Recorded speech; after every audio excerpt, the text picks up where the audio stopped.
Welcome to A1 TV Telugu news. నేను భువన. Details చూద్దాం. నంద్యాల జిల్లా శ్రీశైలం దేవస్థానంలో శ్రీ స్వామి అమ్మవార్లను శ్రీశైల జగద్గురు పీఠాధిపతి శ్రీ చెన్న సిద్ధరామ పండితారాధ్య శివాచార్య మహాస్వామి వారు దర్శించుకున్నారు. దేవస్థానంలో ఈవో ఎం శ్రీనివాసరావు స్వాగతం పలకగా అనంతరం స్వామివారు ప్రత్యేక పూజల్లో నిర్వహించారు. దర్శనాంతరం దేవస్థానం అధికారులు స్వామివారికి చిత్రపటం, తీర్థ ప్రసాదాలు, వస్త్రాలు అందజేశారు.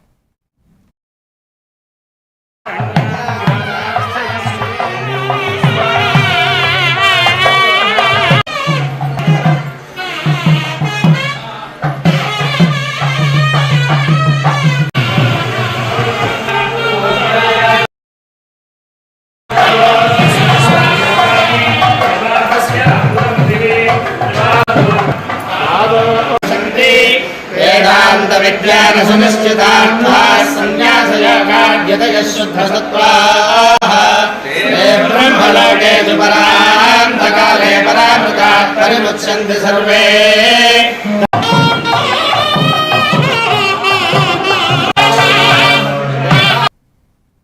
వనపర్తి జిల్లా మార్కెట్ యార్డులో వరి, మొక్కజొన్న కొనుగోలు కేంద్రాల్లో నెల రోజులుగా ధాన్యం కొనుగోలు చేయడం లేదని బీఆర్ఎస్ నాయకులు ఆందోళన వ్యక్తం చేశారు. మాజీ జిల్లా అధ్యక్షుడు గట్టు యాదవ్ మాట్లాడుతూ ఎండల్లో రైతులు ధాన్యాన్ని కాపాడుకుంటూ తీవ్ర ఇబ్బందులు పడుతున్నారని తెలిపారు. త్రాగునీరు, హమాలీల కొరతతో పాటు తూకాల్లో తరుగు తీస్తున్నారని ఆరోపించారు. వర్షాలు వస్తే ధాన్యం తడిసిపోతుందనే భయం ఉందని, వెంటనే ప్రభుత్వం ధాన్యం కొనుగోలు చేపట్టాలని బీఆర్ఎస్ నేతలు డిమాండ్ చేశారు. వస్తే ఇవాళ కాంటాలు కావాల్సిన అవసరం రైతుకు ఏర్పడ్డది. ఇది నిజంగా కూడా కాంగ్రెస్ పార్టీ విఫలమైంది. ఆనాడు మరి కేసీఆర్ ప్రభుత్వాన్ని కాదని చెప్పి వరంగల్లో రైతు డిక్లరేషన్ ప్రకటించి 34 హామీలను ఇవ్వడం జరిగింది ఆ రోజు రేవంత్ రెడ్డి.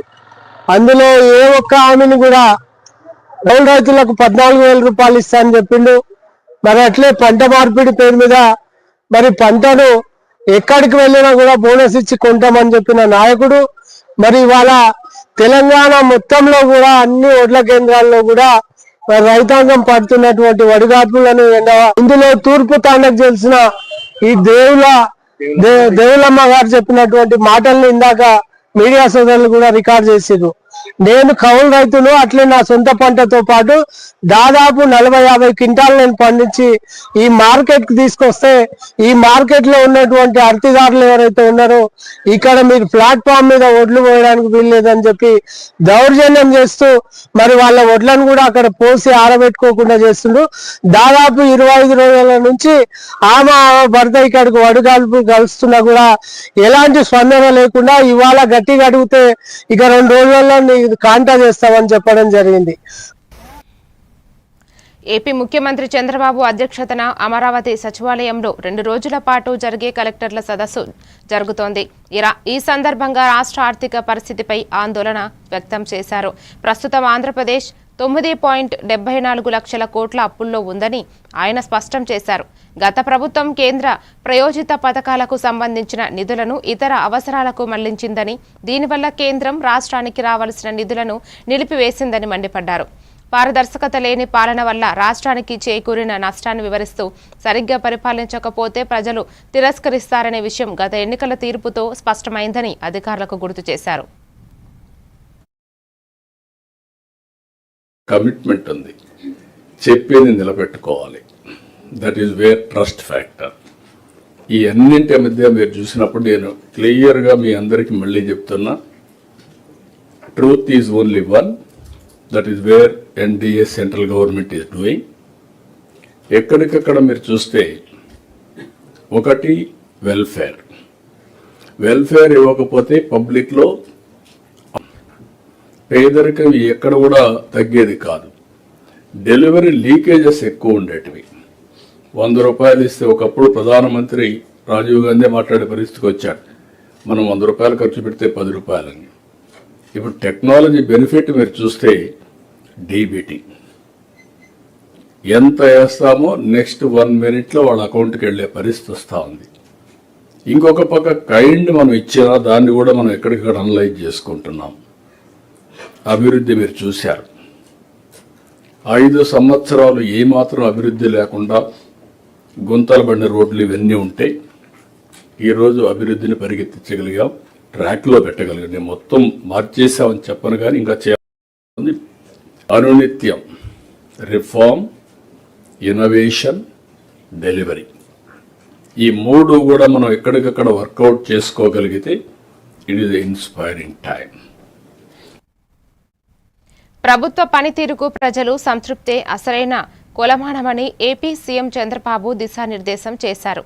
అధికారులు అందించే ప్రతి సేవలోనూ సామాన్యుడికి మేలు జరగాలని, అప్పుడే ప్రభుత్వంపై నమ్మకం పెరుగుతుందని పేర్కొన్నారు.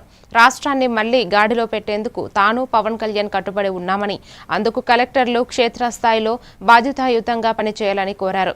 ప్రజా అవసరాలే ప్రభుత్వ ప్రథమ ప్రాధాన్యత కావాలని ఆయన నొక్కి చెప్పారు.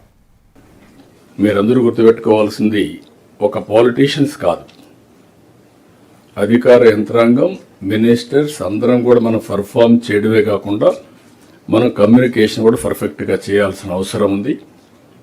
ఆ రోజు నేను అదే మరిగా మిత్రుడు పవన్ కళ్యాణ్ గారు ఈరోజు డిప్యూటీ సీఎం రాలేకపోయారు, ఆయన కొద్దిగా సుస్థి ఉందని రాలేకపోయారు.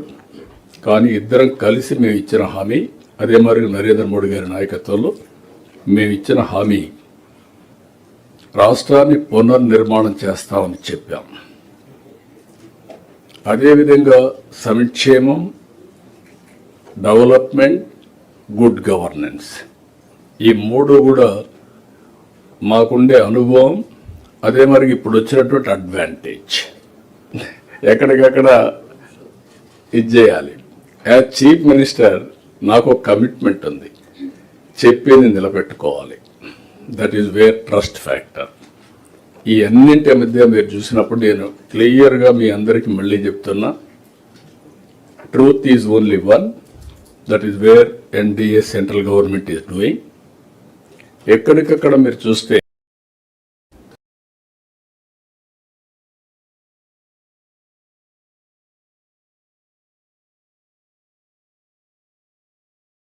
అందుబాటులో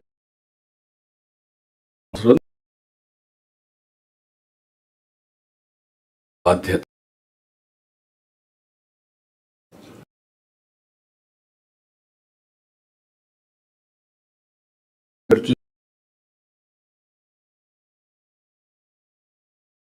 పెట్టుబడులను ఆకర్షించడంలో ప్రభుత్వం సాధిస్తున్న ప్రగతిని సీఎం చంద్రబాబు వివరించారు. గూగుల్, ఆర్సెలర్ మిట్టల్ వంటి ప్రపంచ స్థాయి కంపెనీలు మన రాష్ట్రానికి వచ్చాయి. 23 లక్షల కోట్ల విలువైన ఎంఓయూలు కుదుర్చుకున్నాము.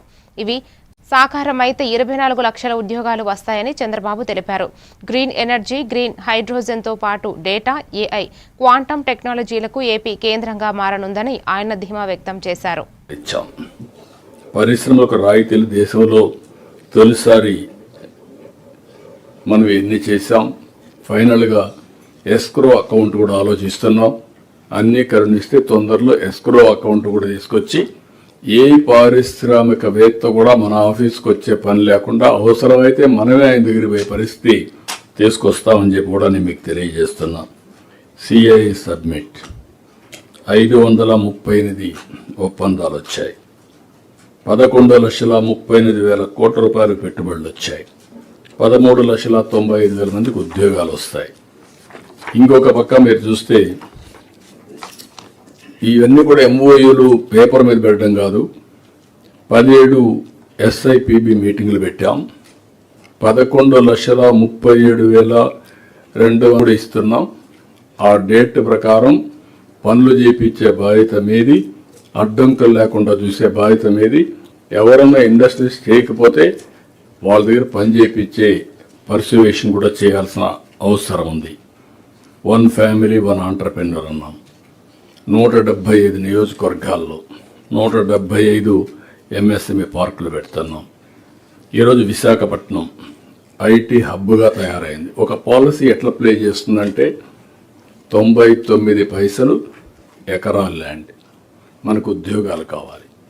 ఉద్యోగాలు కావాలంటే ఎక్కడో ఒక ఫ్లాగ్షిప్ ప్రోగ్రామ్ ఇవ్వాలి. ఆ 99 పైసలు is a game changer. Visakhapatnam రూపురేఖలు మార్చగలిగారు. విశాఖపట్నం ఎప్పటి నుంచో ఉంది. ఏదైతే ఈ పాలసీ మనం తీసుకున్నాం దానివల్ల ఈరోజు విశాఖపట్నంలో ఒక నాలెడ్జ్ ఎకానమీకి చిరునామాగా తయారయ్యే పరిస్థితి వచ్చింది. ఇచ్చాం. పరిశ్రమలకు రాయితీలు దేశంలో తొలిసారి. ఏలూరు జిల్లా చింతలపూడి నియోజకవర్గం గుర్రవాయిగూడెం వద్ద కల్లాల్లో ఉన్న ధాన్యాన్ని ఎంపీ పుట్టా మహేష్ కుమార్ పరిశీలించారు. వాతావరణం మారి వర్షాలు కురిసే అవకాశం ఉందని రైతులు ఆందోళన వ్యక్తం చేశారు. ఈ సందర్భంగా ఎంపీ రైతులతో మాట్లాడి సమస్యలను తెలుసుకున్నారు. జాయింట్ కలెక్టర్తో ఫోన్లో మాట్లాడి ధాన్యం కొనుగోలుకు వేగంగా చర్యలు తీసుకోవాలని సూచించారు. అలాగే మిల్లర్లతో సమన్వయం చేసి కొనుగోలు ప్రక్రియను త్వరగా పూర్తి చేయాలని జేసీకి సూచించినట్లు తెలిపారు.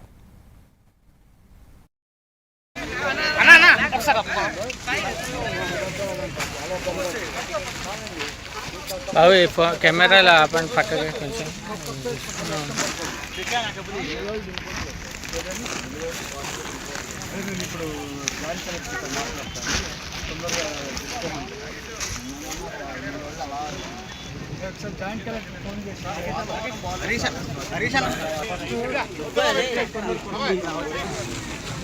అన్నీ కొంచెం ఉంటాయి.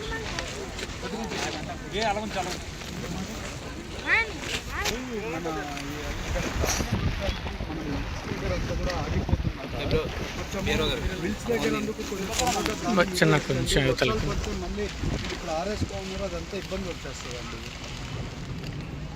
ఇది మన జంగారెడ్డి లేదండి, నేను ఫార్మర్స్ దగ్గరే ఉన్నానండి. అందరు ఫార్మర్స్ అందరు కంప్లైంట్ తొందరగా ధాన్యం కొనేయమని చెప్పారు. 200 రూపీస్ కటింగ్ చేస్తున్నారంట.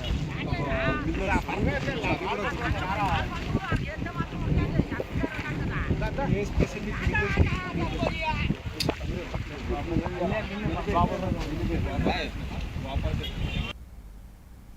బీహార్లో మంత్రి మండలిని విస్తరించారు. కొత్తగా ఇవాళ 31 మంది మంత్రులుగా ప్రమాణ స్వీకారం చేశారు. జేడీయూ చీఫ్ నితీష్ కుమార్ తనయుడు నిశాంత్ కుమార్ కూడా ప్రమాణ స్వీకారం చేసిన వారిలో పాల్గొన్నారు. పాట్నాలోని గాంధీ మైదానంలో ఈ కార్యక్రమం జరిగింది. బీహార్లో 5 పార్టీల ఎన్డీఏ కూటమి ప్రభుత్వాన్ని నిర్వహిస్తున్న విషయం తెలిసిందే. గవర్నర్ లెఫ్టినెంట్ జనరల్ సయ్యద్ అతా హుస్సేన్ మంత్రుల చేత ప్రమాణ స్వీకారం చేయించారు. నిశాంత్ కుమార్తో పాటు డిప్యూటీ సీఎం విజయ్ కుమార్ సిన్హా, మాజీ మంత్రులు శ్రావణ్ కుమార్, అశోక్ చౌదరిలు కూడా ఇవాళ ప్రమాణం చేశారు. ప్రమాణ స్వీకారోత్సవానికి ప్రధాని మోదీ, హోంశాఖ మంత్రి అమిత్ షా, జేడీయూ చీఫ్ నితీష్ కుమార్ కూడా హాజరయ్యారు. श्री विजय कुमार सिन्हा, डॉक्टर दिलीप कुमार जायसवाल, डॉक्टर दिलीप कुमार जायसवाल ईश्वर की शपथ लेता हूँ कि मैं विधि द्वारा स्थापित भारत के संविधान के प्रति सच्ची श्रद्धा एवं निष्ठा रखूंगा। मैं भारत की प्रभुता एवं अखंडता अक्षुण्ण रखूंगा। मैं बिहार राज्य के मंत्री के रूप में अपने कर्तव्यों करूंगा तथा भय या पक्षपात, अनुराग या द्वेष के बिना सभी प्रकार के लोगों के प्रति संविधान और विधि के अनुसार न्याय करूंगा। संविधान और विधि के अनुसार न्याय करूंगा। सभी प्रकार के लोगों के प्रति संविधान और विधि के अनुसार न्याय करूंगा। मैं ईश्वर की शपथ लेता हूँ। मैं दिलीप कुमार जायसवाल ईश्वर की शपथ लेता हूँ जो विषय बिहार राज्य के मंत्री के रूप में मेरे विचार के लिए लाया जाएगा अथवा मुझे ज्ञात होगा उसे किसी व्यक्ति या व्यक्तियों को तब के सिवाय जबकि ऐसे मंत्री के रूप में अपने कर्तव्यों के सम्यक निर्वहन के लिए ऐसा ఎమిగనూరు పట్టణ నూతన టౌన్ సీఐగా కంబగిరి రాముడు గురువారం బాధ్యతలు స్వీకరించారు. ఇక్కడ విధులు నిర్వహించిన సీఐ శ్రీనివాసులు వీఆర్కు వెళ్లడంతో ఆయన స్థానంలో కంబగిరి రాముడు నియమితులయ్యారు. పోలు చేపట్టిన అనంతరం ఆయన మాట్లాడుతూ శాంతి భద్రతల పరిరక్షణకు రాజీ లేకుండా పనిచేస్తామని తెలిపారు. అసాంఘిక కార్యకలాపాలపై ప్రత్యేక దృష్టి సారిస్తామని, మట్కా గుట్కా పేకాట, ఇసుక అక్రమ రవాణాపై కఠిన చర్యలు తీసుకుంటామని స్పష్టం చేశారు. కొత్త సీఐకు ఎస్ఐలు మధుసూదన్ రెడ్డి, ట్రాఫిక్ ఎస్ఐ ఎర్రన్న మరియు సిబ్బంది అభినందనలు తెలిపారు. నా పేరు కంబగిరి రాముడు. నేను కర్నూలు ఎయిర్పోర్ట్ నుంచి ఎమ్మెల్యేరు పట్టణానికి ఇన్స్పెక్టర్గా బాధ్యతలు ఈరోజు డిస్ట్రిబ్యూట్ చేసినాను. ఎమ్మెల్యేరు ప్రశాంతమైన టైం పట్టణాన్ని అదేవిధంగా ప్రశాంతతకు ఏమైనా ఆటంకం కలిగించిన ససాయి కార్యక్రమాలు ఏర్పాటు చేసిన లేకపోతే శాంతి భద్రతకు వ్యాధి కలిగిస్తే కఠినంగా చర్యలు తీసుకుంటామని చేస్తున్నాం. ఈ విధంగా ఏదైనా పబ్లిక్ జనరల్గా ఏదైనా సమస్యలు ఉంటే మా నోటీస్ తీసుకొస్తే డైరెక్ట్గా మేము వాటి మీద చర్యలు తీసి రెస్పాండ్ అవుతామని చెప్పేసి తెలుపుకుంటున్నాను. ట్రాఫిక్లో కూడా కొంచెం తెలిసింది. వాటి విషయంలో పబ్లిక్ సహకరించమని చెప్పేసి మనం చేస్తున్నాం. Thank you. ఎయిర్పోర్ట్ నుంచి ఇక్కడికి ఖచ్చితంగా జనరల్ పబ్లిక్ ఎటువంటి ఇబ్బంది లేకుండా సాఫీగా జరిగే రకంగా రద్దీని నియంత్రిస్తామని చెప్పి తెలియజేసుకున్నాను. నా పేరు కంబగి రాముడు. నేను కర్నూలు ఎయిర్పోర్ట్ నుంచి ఎమ్మెల్యేలు పట్టణ మెదక్ జిల్లా కోల్చారం మండలం రంగంపేట ప్రాథమిక వ్యవసాయ సహకారం సంఘం పాలకవర్గం సభ్యులు బాధ్యతలు స్వీకరించారు. గతంలో రద్దు చేసిన సొసైటీలను కోర్టు ఆదేశాల మేరకు ప్రభుత్వం తిరిగి అధికారాలు అప్పగించడంతో సొసైటీ చైర్మన్ అరిగే రమేష్తో పాటు పాలకవర్గం సభ్యులు బాధ్యతలు స్వీకరించారు. రైతులకు అందుబాటులో ఉండి సేవలందిస్తామని, రైతులు పండించిన ధాన్యం పూర్తిగా కొనుగోలు చేస్తామని హామీ ఇచ్చారు.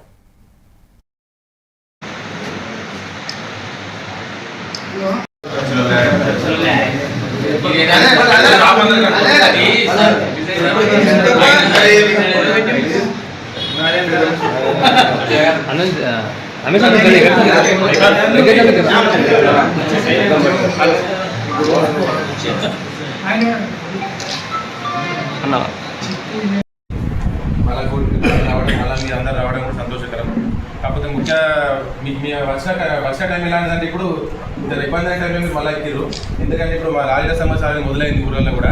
కాబట్టి ఎన్ని రోజులు ఉంటే అన్ని రోజులు మాకే సంతోషం. కాకపోతే అన్ని లారీల విషయంలో కానీ, వడ్ల కొనుగోలు విషయంలో కానీ, మీ సహాయ సహకారాలు సర్పంచ్లకు కానీ, అందరి నాయకులకు కానీ కంపల్సరీ ఉండాలని చెప్పేసి మీకు నేను చైర్మన్ గారికి, వైస్ చైర్మన్ గారు, సభ్యులకు కూడా కొద్దిగా సమయం మీరు ఇక్కడనే కేటాయించి కొద్ది లారీలను కూడా చూసుకోవాల్సిందే నేను కోరుతున్నాను. ఎందుకంటే అందరం సర్పంచ్లో మీరు ఇంతకు ముందంటే ఓ లేకుండే ఇబ్బంది కాకుండే ప్రస్తుతానికి మాకు ఫోన్లు వస్తున్నాయి, అలా స్టార్ట్ అవుతున్నాయి. కాబట్టి ఏదైనా మేము మీకు సభ్యులు మీకే చెప్తాం, అలాగే చైర్మన్, వైస్ చైర్మన్ చెప్తాం. కాబట్టి కొద్దిగా లారీల విషయం కూడా మీరు కొద్దిగా పట్టించుకొని ప్రజలకు ఇబ్బంది కాకుండా, రైతులకు ఇబ్బంది కాకుండా చూసుకోవాల్సిందని.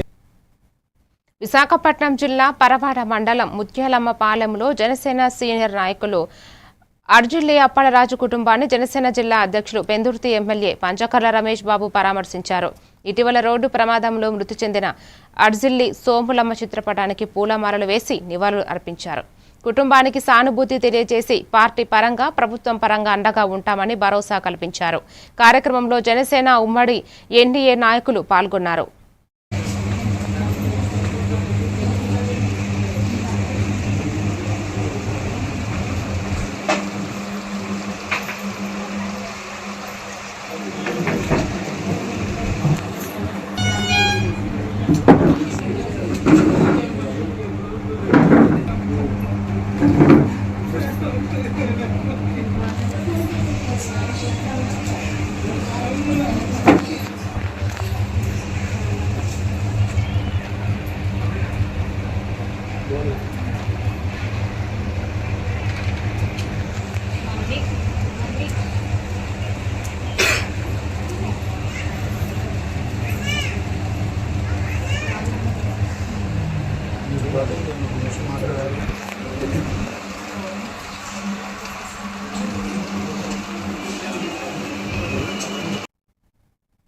మేడ్చల్ జిల్లా మల్లాపూర్లోని ఓ డ్రై ఫ్రూట్స్ షాపులో నాసి రకం సరుకులు అమ్ముతున్నారని బాధితుడు భరత్ ఆరోపించాడు. ఈ నెల రోజుల క్రితం కొనుగోలు చేసిన డ్రై ఫ్రూట్స్ పురుగులతో ఉండటంతో కుటుంబం షాక్ గురైనట్లు తెలిపారు. ప్రశ్నించగా షాప్ యజమాని తిరిగి తీసుకునే ప్రసక్తి లేదని బెదిరించాడని, ఆ ఆహారం తీసుకున్న తన పాప అనారోగ్యానికి గురైందని ఆవేదన వ్యక్తం చేశాడు. ఇలాంటి షాపులపై అధికారులు చర్యలు తీసుకుని సీజ్ చేయాలని ఆయన కోరారు. దీనివల్ల ఈ భూమి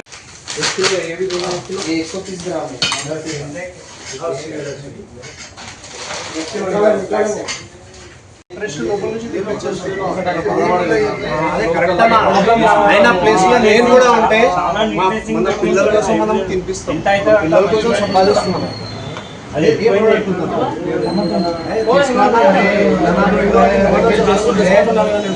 ఇంతమంది మాట్లాడితే వాల్యూ ఏం లేదా white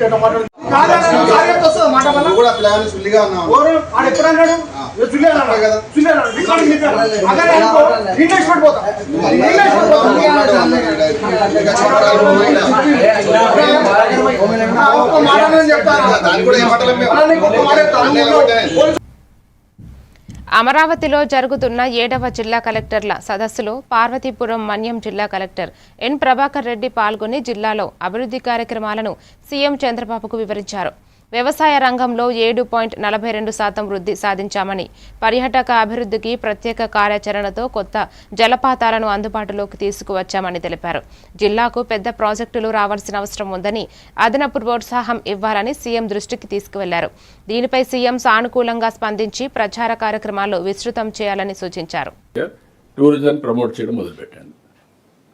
okay sir Parvathipuram please. Sir మనకు విశాఖపట్నం ఎకనామిక్ రీజియన్ వచ్చినప్పటికీ కూడా సార్ పార్వతీపురం అన్నీ ఒక్కటి వితౌట్ ప్రాజెక్ట్స్ ఇప్పుడు ఇంత న్యూ ఇన్వెస్ట్మెంట్ అన్నీ కూడా ఎగ్జిస్టింగ్కే వస్తున్నాయి sir. So we need extra support sir. Extra support కాదు, నీకు ఇన్నోవేటివ్ థింకింగ్ సార్. అగ్రికల్చర్ మనం 7.42% గ్రోత్ తీసుకురాగలిగాం sir. And we are doing district agriculture rural transformative plan కింద we are doing extra effort on this sir. Tourism sir we started 7 new water falls inauguration sir recently. చాలా attractive sir. One of the biggest and రీసెంట్గా minister గారు open చేశారు సార్. చాలా attractions ఉన్నాయి sir. But ఇంతవరకు కూడా బికాస్ ఆఫ్ ఎక్స్ట్రీమిజం సార్ అవి కూడా అందుబాటులో ఉండేవి కాదు సార్. ఇప్పుడు అన్నీ కూడా అందుబాటులోకి తెచ్చాం సార్. బట్ కొంచెం అట్రాక్షన్ సార్, తమ లాంటి వాళ్ళు విజిట్ చేసినప్పుడు అట్లాంటివి వస్తే కొంచెం టూరిజం హైలైట్ అవుతుంది sir. And we need some publicity activities also sir. We are trying our level best sir. అదే నువ్వు ముందు ప్రమోట్ టూరిజం ప్రమోట్ చేయడం మొదలుపెట్టండి. తెలంగాణ ముఖ్యమంత్రి రేవంత్ రెడ్డి తన మాటను నిలబెట్టుకుంటూ సామాన్య ప్రజల ఇబ్బందులను తొలగించే దిశగా కీలక అడుగులు వేశారు. సాధారణంగా వీవీఐపీల కాన్వాయ్ వెళుతుందంటే కిలోమీటర్ల మేర ట్రాఫిక్ను నిలిపివేయడం ఆనవాయితీ. కానీ అందుకు భిన్నంగా ముఖ్యమంత్రి రేవంత్ రెడ్డి శంషాబాద్ విమానాశ్రయం నుంచి జూబ్లీహిల్స్లోని తన నివాసం వరకు సాధారణ ట్రాఫిక్లోనే పయనించి అందరినీ ఆశ్చర్యపరిచారు. ఢిల్లీ పర్యటనకు వెళ్లే సమయంలో ట్రాఫిక్ ఆంక్షల వల్ల ప్రజలు ఎదుర్కొంటున్న ఇబ్బందులను గమనించిన సీఎం వెంటనే పోలీసు ఉన్నతాధికారులపై అసహనం వ్యక్తం చేశారు. తన కాన్వాయ్ కోసం గంటల తరబడి వాహనాలను నిలిపివేయడం సరైన పద్ధతి కాదని, ప్రజల సమయాన్ని వృధా చేయకూడదని ఆయన స్పష్టం చేశారు. ఈ మేరకు డీజీపీకి ట్రాఫిక్ విభాగం అధికారులకు కింది ఆదేశాలు జారీ చేశారు. ముఖ్యమంత్రి ఆదేశాలతో అప్రమత్తమైన ట్రాఫిక్ పోలీసులు ఈరోజు ఆయన ఎయిర్పోర్ట్ నుంచి తిరిగి వచ్చే సమయంలో ఎక్కడా ట్రాఫిక్ను స్తంభించజేయలేదు. కాన్వాయ్ వెళ్లే మార్గంలో కేవలం ఒక లైన్ను మాత్రమే కేటాయించి మిగిలిన లైన్లలో సాధారణ వాహనాల రాకపోకలను కొనసాగించారు.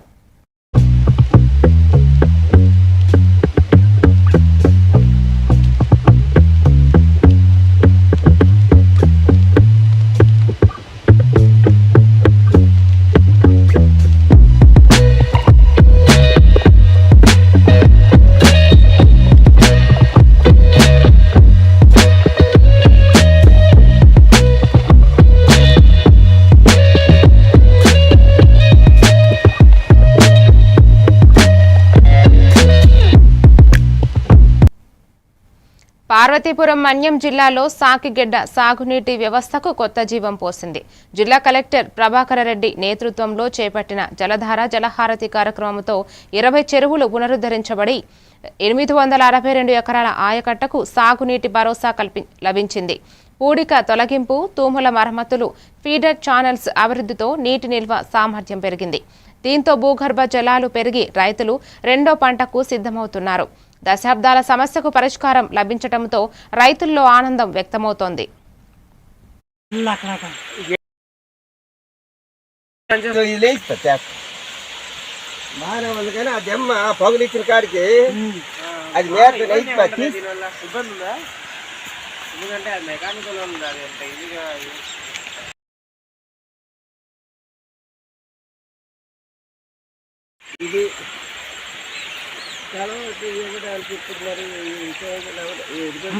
ముందుకు గోడ పాడుతున్నాయా ఇల్లు అక్కడ గేట్ బాగానే పనిచేస్తుంది కదా తిప్పడానికి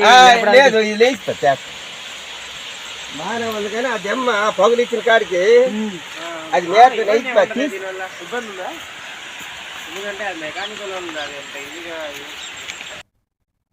మరిన్ని డీటెయిల్స్ తో మళ్ళీ కలుద్దాం. Keep watching A1 TV Telugu news.